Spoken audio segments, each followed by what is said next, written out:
In the serene village of Oakridge, nestled within the lush valleys of western Montana, Charlie owned a photography studio with his friends.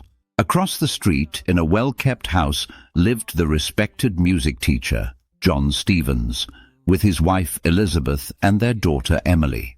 The Stevens household was also known for their estranged son, David, who had left years ago due to a family dispute over his marriage, though he still sent money orders back home, maintaining a lifeline of support. New to the village, a woman named Mary rented a house opposite the Stevens residence. She quickly became a cherished member of the community, attending singing lessons with John and lending a hand to the family whenever needed. As time passed, Charlie, captivated by Mary's kindness and beauty, found himself falling in love with her. One day, Charlie mustered the courage to express his feelings. Mary, moved by his sincerity, decided to confide in him her true story. Her real name was Grace, and she was a talented singer with a tragic past. Grace was once engaged to David Stevens, the very son of John and Elizabeth. She came from a wealthy background but was orphaned, with only a guardian who planned to marry her off to his own son, Edward. However, Grace's heart belonged to David, and upon learning this, her guardian surprisingly consented to their union. The couple planned to marry after David's sister Emily's wedding. Grace was ecstatic, but Edward, furious with jealousy, plotted to eliminate David. On the eve of their engagement, Edward hired thugs who attacked David, fatally wounding him. David died in Grace's arms during what was meant to be their engagement celebration.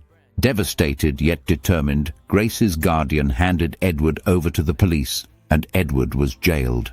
Overwhelmed by sorrow, Grace mourned David, regretting that his love for her had brought such tragedy. She resolved to support David's family in secret, moving to Oakridge under the alias of Mary, and continued sending money orders to the Stevens under David's name. She wrote letters mimicking David's voice, keeping his memory alive for his family. Tragedy struck again when Grace discovered that Emily was being blackmailed by a former lover, threatening to expose their past relationship through photographs.